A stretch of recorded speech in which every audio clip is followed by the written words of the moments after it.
जहां बनते हैं देश के गौरव, इंडिया का एकमात्र ऐसा कोचिंग इंस्टीट्यूट जहां कैडेट्स को ट्रेन किया जाता है आने वाले डिफेंस एग्जाम के अनुसार। अगर आपका भी सपना है भारतीय सेना में शामिल होकर देश की सेवा करने का, तो आज ही ज्वाइन करें त्रिशूल defence academy. Jai Hind Defense aspirants, welcome back to the day 2 of Crash Course series for FCAT 1 2022. So, this is Smriti Dwivedi and I'll be covering General Studies topic. Now, I hope you have revised yesterday's session and are well versed with your short notes so that you are able to score 200 plus easily in the upcoming FCAT 1 2022 examinations. So, moving forward. We learned about ancient history in part 1, about the early ages, prehistoric ages, protohistoric ages, and about the early Vedic and the later Vedic period. In this part, we will be learning about the advent of the religions, new religions like Jainism, Buddhism, about the dynasties and kingdoms that ruled in the ancient history era. So, first of all, we will answer yesterday's question. So, the yesterday's question was, what are megaliths? So, megaliths, the literal meaning of megaliths means big boulders. As we know, liths means stones and mega means big. So, megaliths were big boulders and they were used to mark burial sites of the early Vedic period. As we learned that the people in the early Vedic period, they believed in life after death. So they used to bury, in the Mesolithic period also, they used to bury their dead with all the products and luxuries to take away in the next life. And that is when they marked, especially of the higher attorneys like king or chieftains, their graves, they were marked, their burial sites were marked using the megaliths. So this practice, it began 3000 of years ago.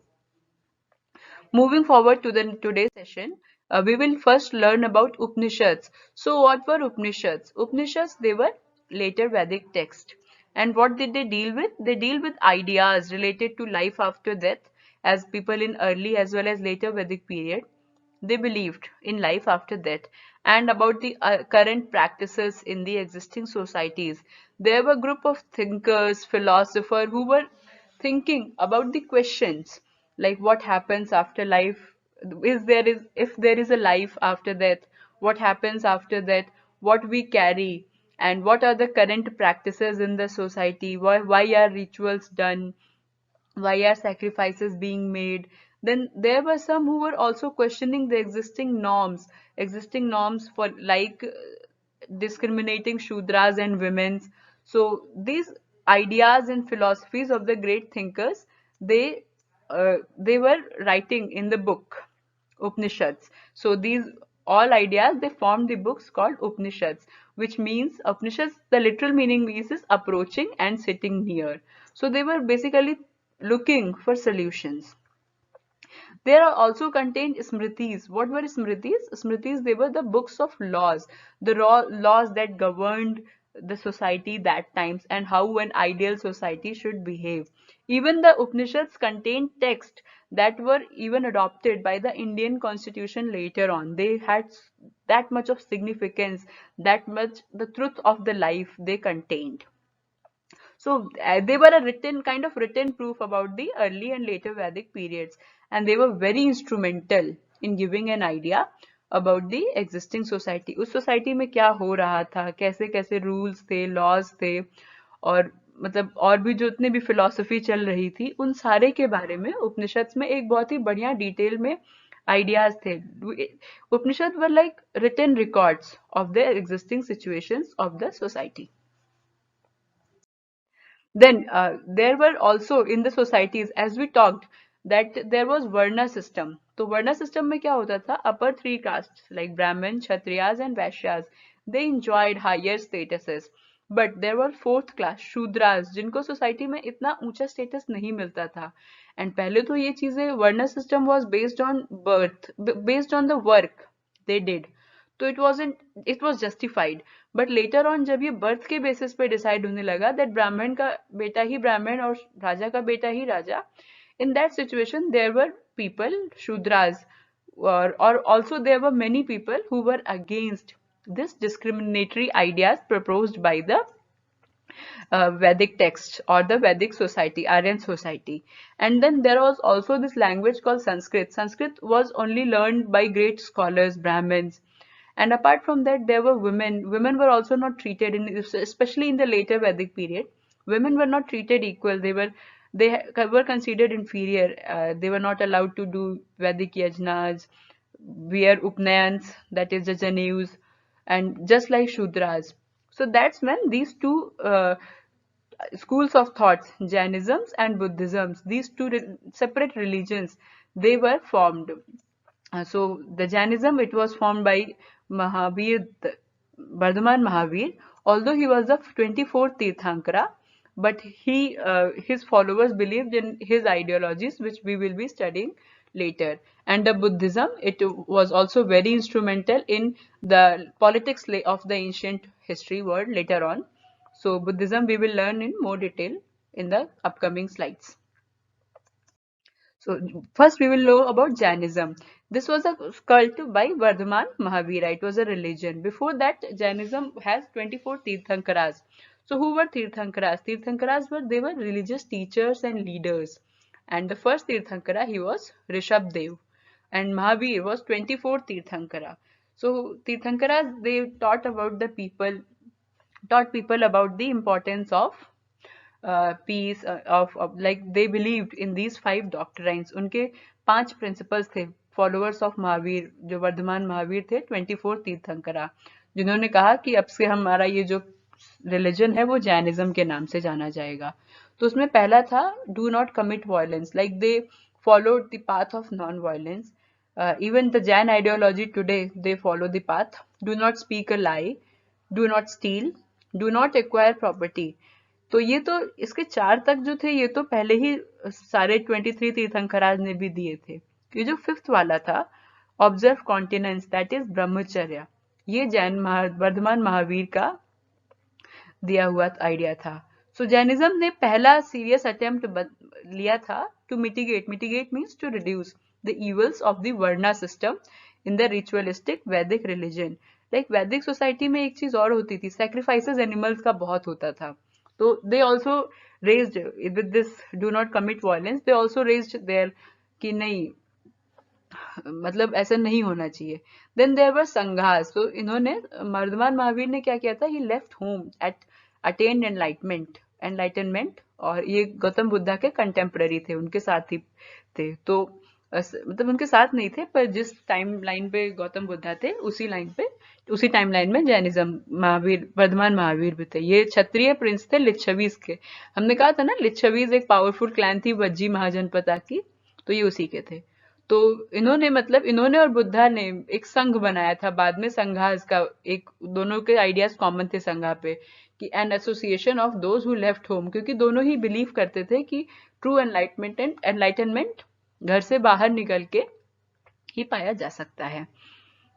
तो उसके बाद आते हैं Buddhism का भी same idea पे ही था. Those who were opposing the ritualistic Vedic society. तो Gautam Buddha, he was contemporary of Mahavira.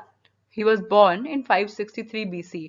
तो आज भी Gautam Buddha is known as the apostle of peace. Buddhism तो अभी काफी ज्यादा स्प्रेड हो चुका है worldwide because of the emperors later on. और बुद्धिज्म का बहुत ही ज्यादा इन्फ्लुएंस रहा है कुछ एम्परर्स पे, specially Ashoka and Kushana emperor Kanishka पे. तो ये भी वर्धमान महावीर के जैसे ही एक नोबल फैमिली से थे, कपिल वस्तु के चीफटेन के बेटे थे ये. और उन्होंने भी 29 की एज में ही left home to attain enlightenment. At the age of 35 इनको बोध गया में एनलाइटनमेंट प्राप्त हुआ था, इनको ज्ञान की प्राप्ति हुई थी. और जैसे महावीर ने 5 फोल्ड पाथ दिए थे, इन्होंने ही give an 8 fold path, that is Ashtangika Marga. तो इसमें क्या था, इनके अष्टांगिका मार्ग में था 8 प्रिंसिपल्स थे. राइट ऑब्जर्वेशन, मतलब जो भी देखो सही देखो, मतलब don't be biased. Right determination, right speech, right action, right livelihood, right exercise, right memory and right meditation. So Buddhism believed in the idea of enlightenment. So it does not recognize the existence of God and soul. It believed in idea of attaining the higher truths. So both the Buddhism and Jainism, and especially Buddhism, it won the support of lower orders because it was attacking the Varna system of the society. So the lower or women and Shudras especially. इसमें then women, they were also given the equal respect as scholars, and they were also admitted to the Sangha. Then they were brought on par. They attained that equality level with men. And the Buddhist scripts, they were written in Pali. So Pali was a language which spread around masses. So after Jainism and Buddhism, let's talk about the important kingdoms.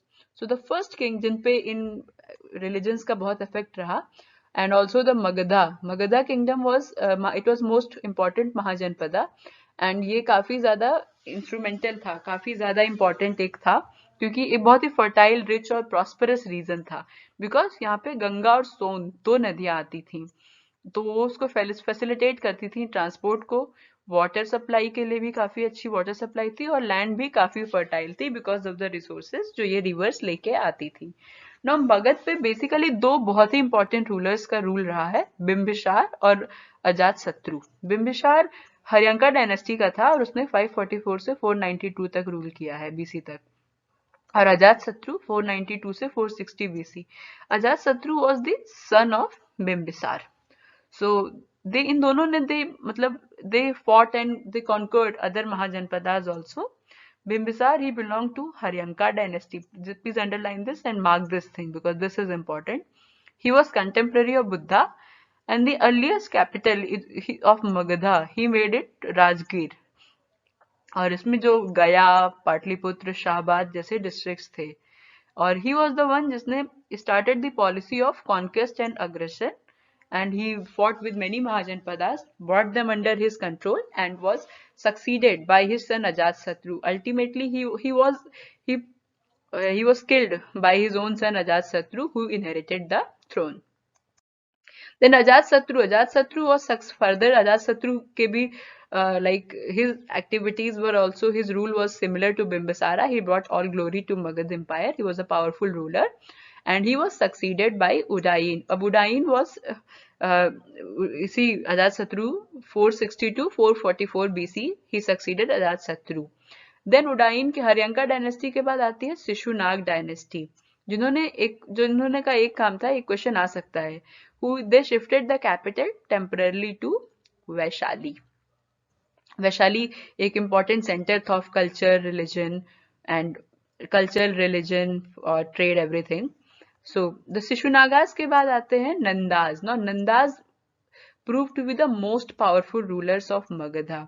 Nanda's की power नंद की इतनी थी कि Alexander, जिसने उस वक्त तो पूरा वर्ल्ड को कॉन्कर करने निकला था, वो पंजाब तक आया, but he did not move towards east because he was aware of the power of Nanda.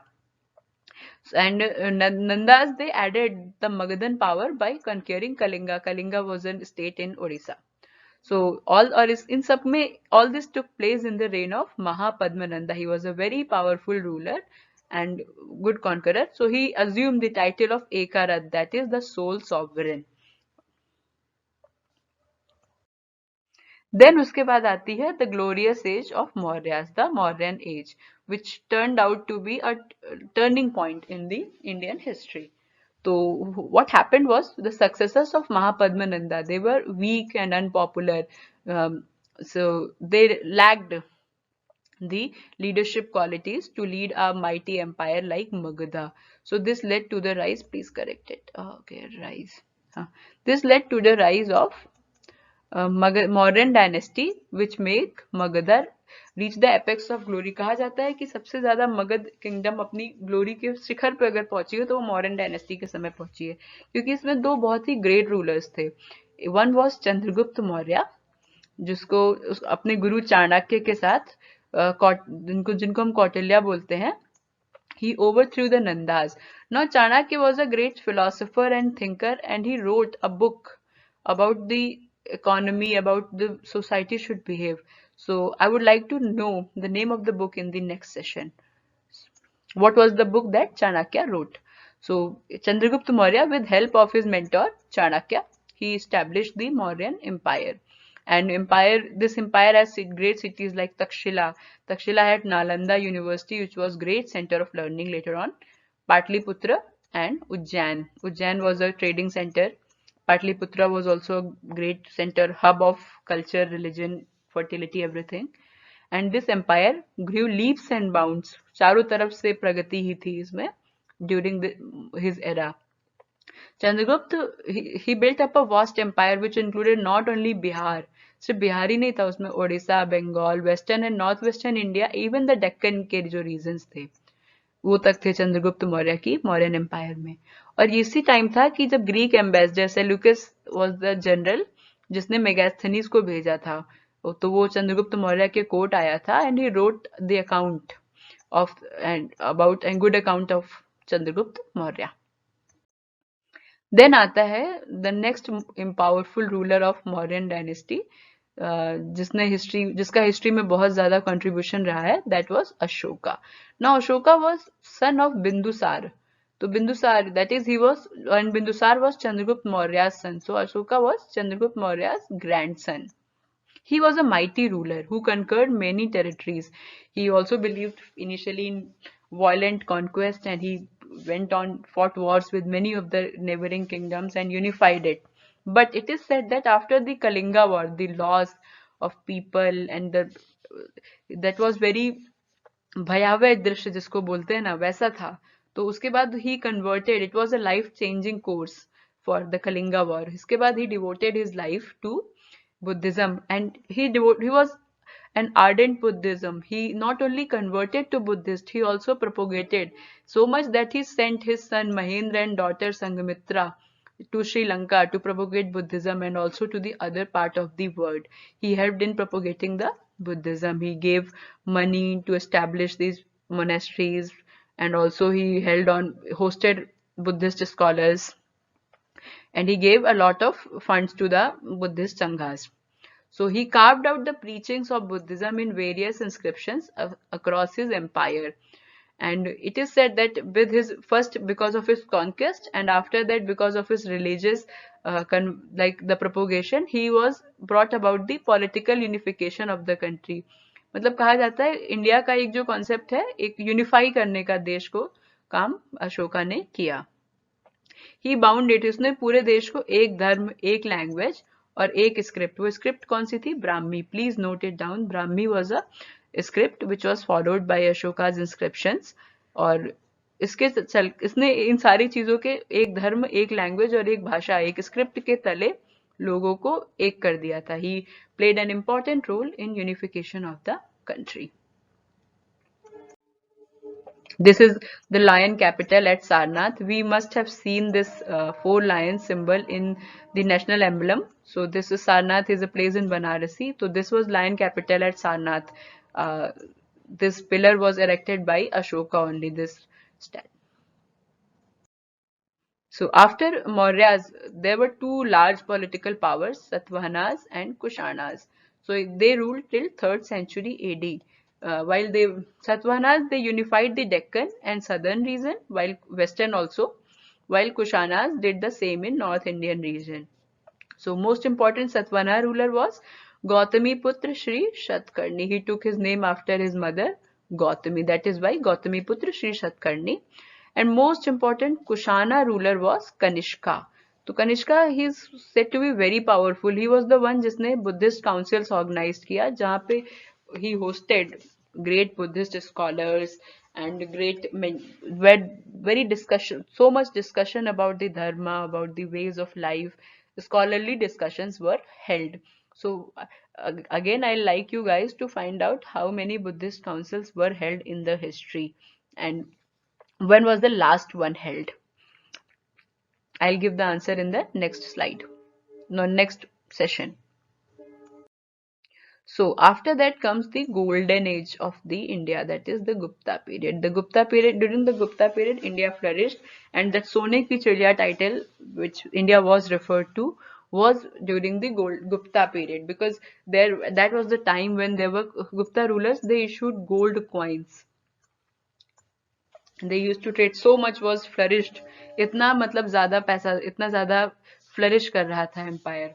तो पहला जो चंद्रगुप्त फर्स्ट था, वो फर्स्ट इंपॉर्टेंट किंग था गुप्ता पीरियड का, और उसने गुप्ता एरा शुरू किया 319 से 320 एडी में. उसके बाद समुद्रगुप्त आता है. समुद्रगुप्त काफी वायलेंट काइंड ऑफ रूलर था, उसको नेपोलियन ऑफ इंडिया बोलते हैं, और इसने काफी ज्यादा वॉर्स लड़के और डिप्लोमेसी वगैरह से he enlarged the Gupta kingdom enormously. और इसका कोर्ट का पोइट था हरिसेना. सो एक ये क्वेश्चन अगेन बनता है, हरिसेना किसके कोर्ट का पोइट था, या फिर समुद्रगुप्त का कोर्ट पोइट कौन सा था. तो उसका आंसर होगा Harisena. And the next one will be his inscription was engraved at Allahabad pillar. ये क्वेश्चन इस साल सीडीएस में आया भी था अबाउट इलाहाबाद पिलर, सीडीएस 2 2021 में. सो ये समुद्रगुप्त का है. चंद्रगुप्त टू उसके बाद समुद्रगुप्त का वो था सक्सेसर, और he adopted the title of Vikramaditya. Again this is an important question, in it was asked in AFCAT 1 2020 or somewhere back. This was question was also asked, and also it was asked that who was known as Napoleon of India. That we read in the previous slide of that it was Samudragupta. तो चंद्रगुप्त के court points थे Kalidas. And एक और question एक बहुत important है, फाहिन was a Chinese traveller who visited during Chandragupta second times. तो इसको चंद्रगुप्त सेकेंड को चंद्रगुप्त विक्रमादित्य भी बोलते थे, because he adopted this title. और फाहिन था, he visited India during Chandragupta Vikramaditya title reign, and he wrote accounts of his stay in India. Then उसके बाद स्कंदगुप्त था. Skandagupta was the last ruler, क्योंकि इसके बाद लास्ट इंपॉर्टेंट रूलर, क्योंकि तब तक सेंट्रल एशियन ट्राइब्स जो थी हुनाज ट्राइब्स, इनका इन्वेजन होना शुरू हो गया था इंडिया में, और ही वॉज द वन जिसने बहुत इफेक्टिवली उनको रोक के रखा था कई सालों तक. But after his successor they became week, and again हुना इन्वेजर्स की वजह से इंडिया में फिर दूसरे और भी किंगडम्स और सक्सेशंस आए, वो हम आगे पढ़ेंगे. उसके बाद हम एक और इम्पोर्टेंट राजा था किंग हर्षवर्धना, जिसका रेन था 606 एडी से 647. अब हर्षवर्धना क्यों इम्पोर्टेंट है, क्योंकि ये एक तो संगम पीरियड के कंटेम्पररी था, but he was born in 590 AD, and if you see he just reigned the throne at the age of 16 years. So he was born to King Prabhakar Vardhana of Thaneshwar जो आज का है हरियाणा में, and he belonged to Pushyabhuti also called Vardhana dynasty. तो ये एक question बन सकता है कि पुष्यभूति डायनेस्टी का दूसरा नाम क्या है, वर्धना, और या फिर किंग हर्षवर्धन जो था वो कौन सी डायनेस्टी से था. तो उसमें हो सकता है ऑप्शन में पुष्यभूति हो या ऑप्शन में वर्धना हो, तो दोनों में से जो भी होगा वो सही है. कई बार वैसे क्वेश्चंस भी आ जाते हैं जिनमें बोथ वाला भी होता है, बोथ 1 and 2, तो ऐसे में हमें याद रखना होगा पुष्यभूति और वर्धना दोनों था. Now he was a Hindu, but he later embraced Mahayana Buddhism. So as we know, Buddhism में दो sects थे, Hinayana and Mahayana. So he converted to Mahayana. So what he did, he acquired the kingdom of Kannauj, and he united the two kingdoms of Thaneshwar and Kannauj. Now एक और important thing, Huensang was a Chinese traveler, and he visited India during Harshvardhana's reign. Now Harshvardhana, he himself was an established writer and a great patron of art. तो हर्षवर्धना ने books लिखी हैं, काफी अच्छी अच्छी लिखी हैं, like Ratnavali, Priyadarshika and नागनंदा.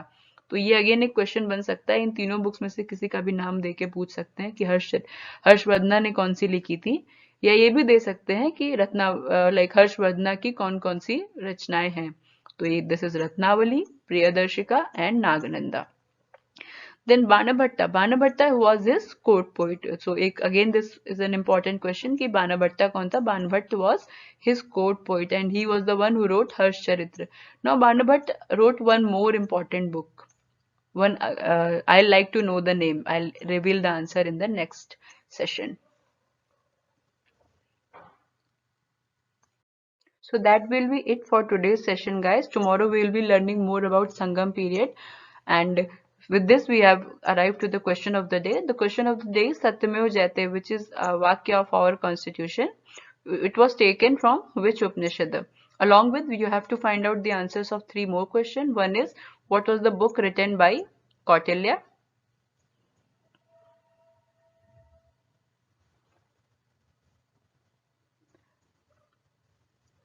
And how many councils did Kanishka organize? And the third question is, what was the other important work of Banbhatta? So that will be it, guys. You keep revising, keep preparing and making short notes so that you are able to score 200 plus in the upcoming FCAT examinations. So all the best, guys. Hope to see you in the 200 plus merit list. Please like, share and subscribe the YouTube channel of Trishul Defense Academy for more information about the GS of FCAT. Thank you. Have a nice day. जहां बनते हैं देश के गौरव, India का एकमात्र ऐसा coaching institute जहां cadets को ट्रेन किया जाता है आने वाले डिफेंस एग्जाम के अनुसार। अगर आपका भी सपना है भारतीय सेना में शामिल होकर देश की सेवा करने का, तो आज ही ज्वाइन करें त्रिशूल डिफेंस एकेडमी।